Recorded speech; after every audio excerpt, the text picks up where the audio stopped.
All right, Dad. Well, we're out fishing today for episode 9 of Ask Pete. We're out fishing! We're finally on open water! Open water, no ice. The longest winter in my lifetime just ended, and I'm finally in my recon boat, and I'm excited, and we got questions? Yeah, we do. Good. All righty, Dad. So our first question is from ILL Muskie Hunter. And he said, with the ice out late this year, how do you think the fishing will be by Memorial Day and Muskie Opener?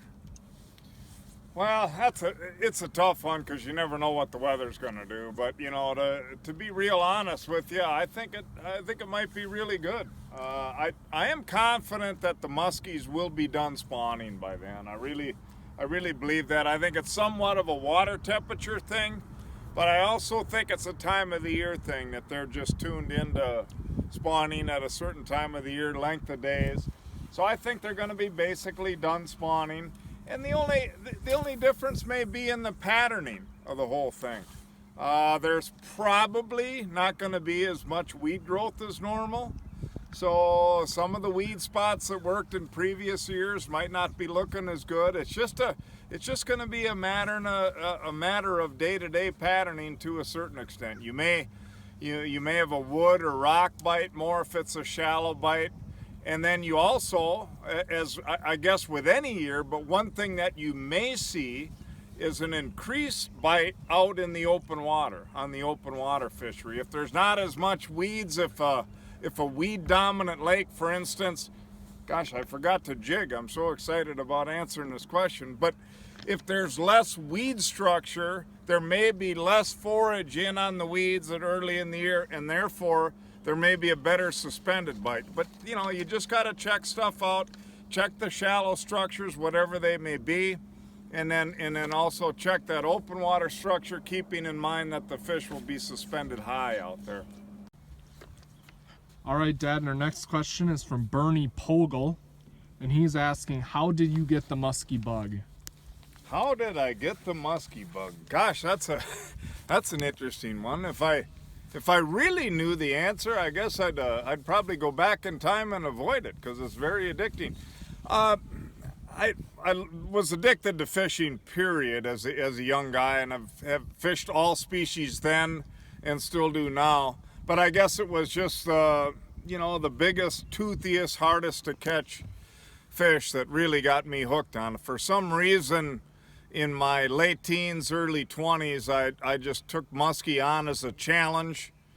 And, ego, I guess, wanted to be the best at it, the toughest fish to catch. So I got in a period of my life where all I wanted to do 16 hours a day was fish and learn and catch as many of those as I possibly could. I guess that's the best explanation. And there's something about it that, because I'm generally an impatient person, so it doesn't really make any sense that I would target the fish that's hardest to catch. But it's something that once it grabs hold of you, and I will say this, it's the one fish that still scares me and spooks me. As many as I've caught, nothing makes my heart race like a muskie, and it's probably because they don't show up for hours on end, and then all of a sudden there they are, this great big fish right in your face.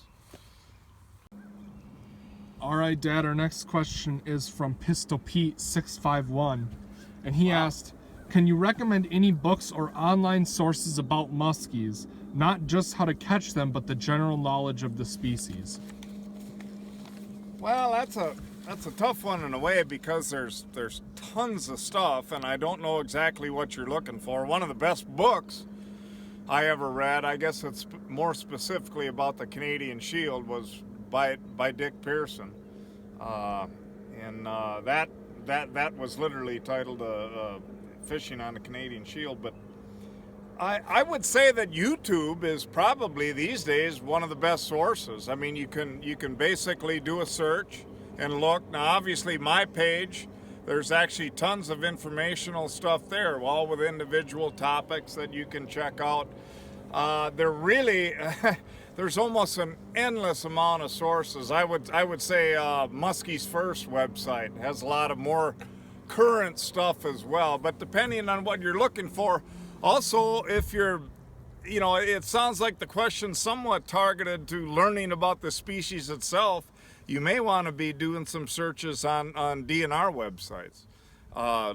You know, checking out fisheries biologists and their thoughts on different things, all depending on what you want to learn. But, you know, just do some searches out there on the topics. And I would say it's, you know, it's like anything else. It's a gradual process. You learn yourself, check current events, check some good videos. But again, just search what you're looking for, I guess. Alrighty, Dad. And Tim Myers asks, Tim, I think you asked the question before, but thanks for another one. Anyway, he asks, how old were you when you caught your first muskie, and what rod, reel, and bait were you using? Well, I can tell you right now, I have no way of remembering the rod and reel, frankly, other than it was a little spin cast outfit.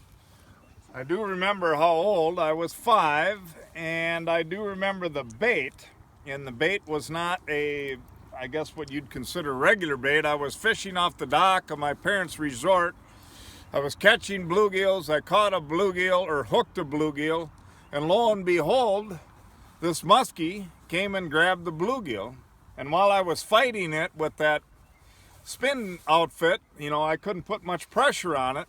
It actually swallowed the bluegill, and the line must have been coming out of the corner of his mouth, and I ended up winding in the muskie on the spin cast outfit, landed it off the dock, and that was that. I guess the rest is history. There's still a picture somewhere.